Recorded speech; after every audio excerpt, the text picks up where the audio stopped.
Bismillahirrahmanirrahim.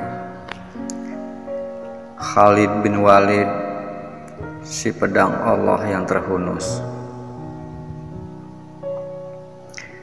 Khalid bin Walid adalah seorang panglima perang yang termasyhur dan ditakuti di medan tempur.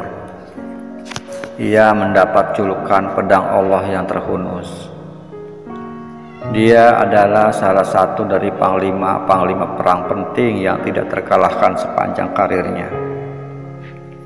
Khalid termasuk di antara keluarga Nabi yang sangat dekat. Maimunah, bibi Khalid, adalah istri Nabi. Dengan Umar sendiri pun Khalid ada hubungan keluarga, yaitu saudara sepupunya. Suatu hari pada masa kanak-kanaknya, keduanya saudara sepupu ini main adu gulat. Khalid dapat mematahkan kaki Umar. Untunglah dengan melalui suatu perawatan, kaki Umar dapat diluruskan kembali dengan baik. Awalnya Khalid bin Walid adalah panglima perang kaum Quraisy yang terkenal dengan pasukan kavalerinya. Pada saat perang Uhud, Khalid yang melihat celah kelemahan pasukan muslimin yang menjadi lemah setelah bernafsu mengambil rampasan perang dan turun dari bukit Uhud, langsung menghajar pasukan muslim pada saat itu. Namun justru setelah perang itulah Khalid masuk Islam. Ayah Khalid, Walid bin Mughirah dari Bani Makhzum, adalah salah seorang pemimpin yang paling berkuasa di antara orang-orang Quraisy. Dia orang yang kaya raya. Dia menghormati Ka'bah dengan perasaan yang sangat mendalam. Sekali 2 tahun dialah yang menyediakan kain penutup Ka'bah. Pada masa ibadah haji, dia memberi makan dengan cuma-cuma bagi semua orang yang datang berkumpul di Mina. Suku Bani Makhzum mempunyai tugas-tugas penting. Jika terjadi peperangan, merekalah yang mengurus gudang senjata dan tenaga tempur. Suku inilah yang mengumpulkan kuda dan senjata bagi prajurit-prajurit. Tidak ada cabang suku Quraisy yang lebih dibanggakan seperti Bani Makhzum. Ketika diadakan kepungan maut terhadap orang-orang Islam di lembah Abu Thalib, orang-orang Bani Makhzumlah yang pertama kali mengangkat suaranya menentang pengepungan itu. Ketika Khalid bin Walid masuk Islam, Rasulullah sangat bahagia karena Khalid mempunyai kemampuan berperang yang dapat membela panji-panji Islam dan meninggikan kalimatullah dengan perjuangan jihad. Dalam banyak kesempatan, Khalid diangkat menjadi panglima perang dan menunjukkan hasil kemenangan atas segala upaya jihadnya. Pada masa pemerintahan Abu Bakar, Khalid bin Walid ditunjuk menjadi panglima pasukan Islam sebanyak 46.000 menghadapi tentara Bizantium dengan jumlah pasukan 240.000. Dia sama sekali tidak gentar menghadapinya. Dia hanya khawatir tidak bisa mengendalikan hatinya karena pengangkatannya dalam peperangan yang dikenal dengan Perang Yarmuk itu. Dalam Perang Yarmuk, jumlah pasukan Islam tidak seimbang dengan pihak musuh yang berlipat-lipat. Ditambah lagi, pasukan Islam yang dipimpin Khalid tanpa persenjataan yang lengkap, tidak terlatih dan rendah mutunya.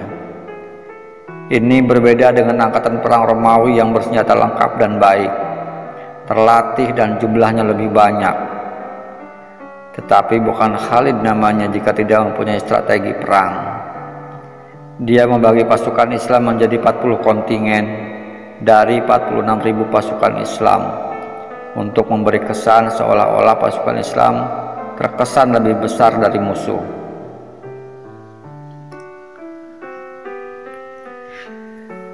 Strategi Khalid ternyata sangat ampuh. Saat itu taktik yang digunakan oleh Romawi terutama di Arab Utara dan Selatan ialah dengan membagi tentaranya menjadi 5 bagian: depan, belakang, kanan, kiri, dan tengah. Heraklius telah mengikat tentaranya dengan besi antara satu sama lain. Ini dilakukan agar mereka jangan sampai lari dari peperangan. Kegigihan Khalid bin Walid dalam memimpin pasukannya membuahkan hasil yang membuat hampir semua orang tercengang. Pasukan Islam yang jumlahnya jauh lebih sedikit itu berhasil memukul mundur tentara Romawi dan menaklukkan wilayah itu. Perang yang dipimpin Khalid ini adalah perang Riddah, yaitu perang melawan orang-orang murtad. Perang Riddah ini terjadi karena suku-suku bangsa Arab tidak mau tunduk lagi kepada pemerintahan Abu Bakar di Madinah. Mereka menganggap bahwa perjanjian yang dibuat dengan Rasulullah dengan sendirinya batal setelah Rasulullah wafat.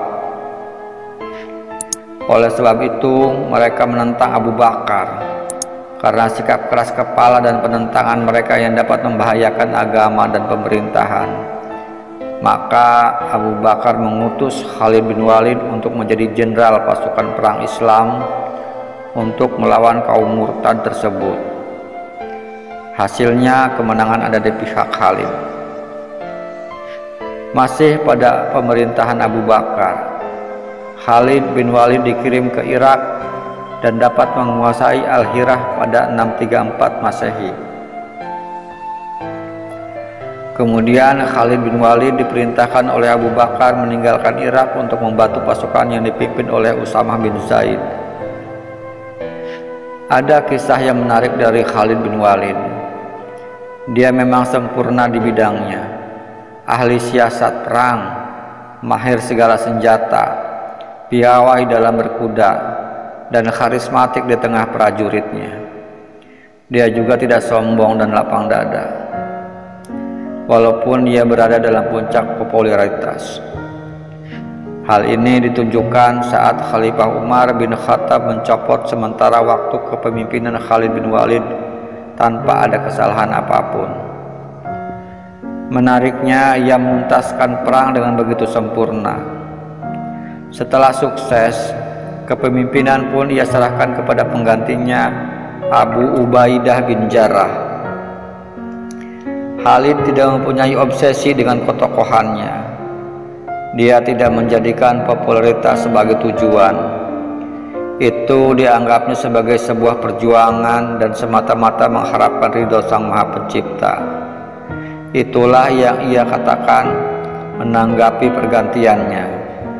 Saya berjuang untuk kejayaan Islam, bukan karena Umar. Jadi dimanapun posisinya, selama masih bisa ikut berperang, stamina Khalid tetap prima. Itulah nilai ikhlas yang dipegang oleh seorang sahabat Rasulullah seperti Khalid bin Walid. Khalid bin Walid pun akhirnya dipanggil oleh sang Khalik. Umar bin Khattab menangis, bukan karena menyesal telah mengganti Khalid, tapi ia sedih karena tidak sempat mengembalikan jabatan Khalid sebelum akhirnya si pedang Allah menempati posisi khusus di sisi Allah Subhanahu wa Ta'ala. Ya, itulah para sahabat, cerita sedikit tentang Khalid bin Walid, si pedang Allah yang terhunus. Semoga kita semua dapat mengambil pelajaran dari niat ikhlas dan keteguhan hati seorang Khalid bin Walid. Mohon maaf bila ada kesalahan. Akhirul kalam. Assalamualaikum warahmatullahi wabarakatuh.